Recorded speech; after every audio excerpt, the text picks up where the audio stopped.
All right, and we are back in the lobby bar for the week of November the 6th, 2023. Brian and Michaela here with you. And Michaela, I saw some pictures on good old Facebook of you and the fam trick-or-treating. Looked like the best Top Gun crew. How was your Halloween night? Did you have anything good to drink? Did you have any good candy? Did you wake up with a bellyache? Let us know.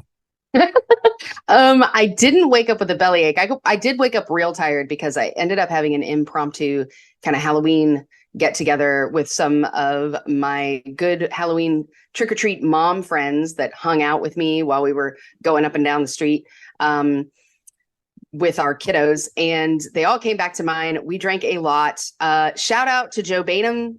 You know who you are, sir. He made the most amazing shots. I don't even know what he did with them. I know you don't like shots, Brian, but I'm telling you, if Did he they throw them in the taste good, garbage? That would be the best kind you for me. don't, you don't, you just take them because they're good. If they taste good, they're a lot Mm. of fun. And so we did a little of that. That was really great. I felt warm enough for the first time ever. Usually with these costumes issues that you have, you got to pour a coat over them. But my costume already had a flight jacket on, so I was nice and toasty. I was in a short skirt. Maybe that, I don't know if that's like a normal thing, Charlie. I don't think that's really dress code appropriate. I don't know, but it was really good, fun Well, time to well, be they were in had. San Diego. I think it flies in San Diego, for Oh, sure. That's maybe, that's yeah. definitely a different climate than we've got here. It looked like most of the country. I was traveling on Halloween myself, but it looked like most of the country had the cold snap kind of came through. I saw it was like snowing, like back home, Ohio way and stuff. But yeah, it looked like you and your crew were having a good time for sure.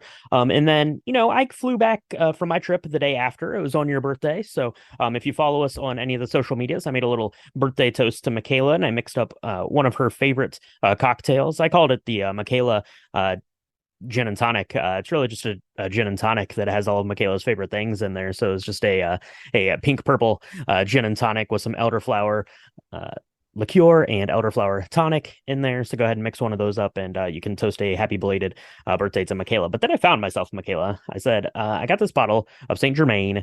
Just to make this toast to Michaela, what am I going to do with that? I also have this bottle of Pear vodka that I've had for a super long time, and I hadn't really done anything too much with it. I think I'd originally used it to make some sort of like sangria kind of thing, which is sounds delicious. Maybe I'll have to go revisit that. But I was thinking, what can I do with these things? And I decided I would mix up a pear martini. So this week for the lobby bar, Michaela, we are out of Halloween time. We are into full blown fall flavors, and the pear is one of my favorite fall flavors of all. So let's put one of these together, Michaela. So we're going to take 1.5 ounces of a pear vodka.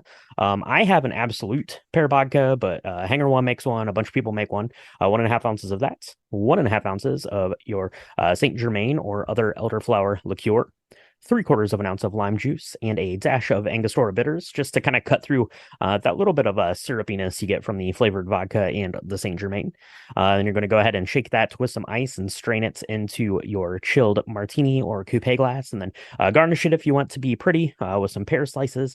That's going to be lovely. It's going to be simple, kind of weeknight martini, I think, for everyone, but also kind of elegant if you wanted to class up a dinner party or something. Is those things are going to start rolling around, right? We're just a couple weeks out from Thanksgiving here in the U.S. at least, and then it's going to be full on holiday time. But I think that this cocktail is going to carry you through for the next couple of months. Michaela, what do you think about pears this time of year?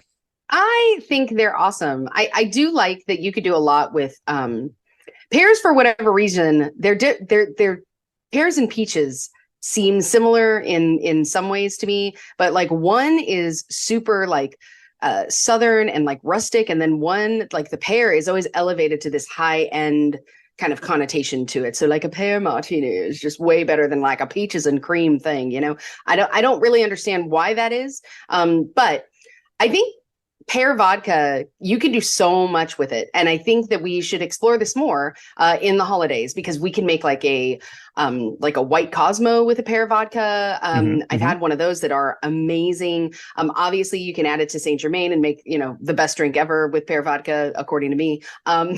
You could do so much with it. It's got like all the vibrance of like fall and winter as well, which is great because we're going to be doing a lot of fall winter drinks now that it is finally frosty on the ground here.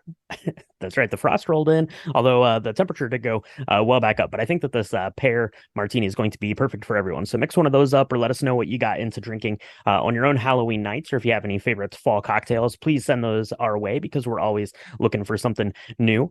Now, speaking of what we're looking for, Michaela, we are looking for a freaking resolution to the SAG-AFTRA Hollywood studio strikes, but those are still ongoing. Apparently, the movie studios submitted just over this past weekend what they say is their last, best, and final offer, which means that it is not their last, not their best, and not their final offer. But apparently, SAG-AFTRA are looking at that and taking their time, kind of poring over all those details and seeing hopefully a resolution is afoot soon because we just saw a movie. We'd like to talk about it, and hopefully that can happen soon. In the meantime, Michaela, we are talking music, and lucky for us, lucky for the world, lucky for music fans, people with ears, people of high taste, and people I respect, there is a new Beatles song out, Michaela.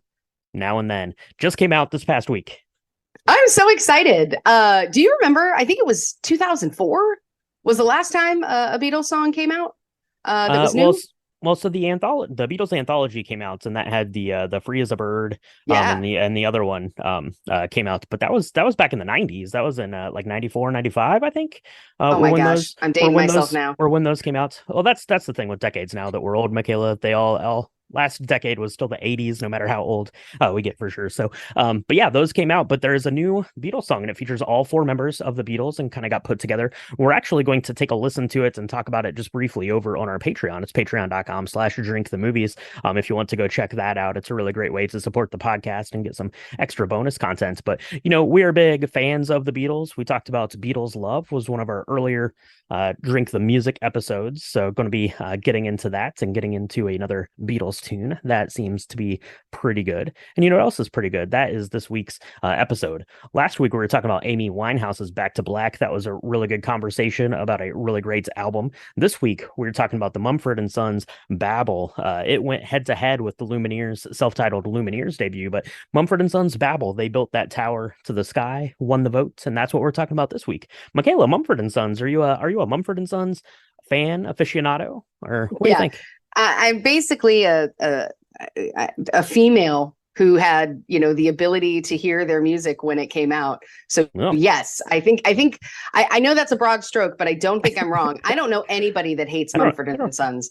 Fair. Um, and as a woman, like the accent, we're going to talk about all the things, but I mean, there was a whole summer where all I did was listen to Mumford and Sons and dream about going to London and like hearing them live. And I was going to learn the banjo. I mean, there was a whole time of my life dedicated solely to the album, even that we're talking about. Which we're still trying to figure out how to say it. Babel. I don't know. Babel. I'll say it with an accent.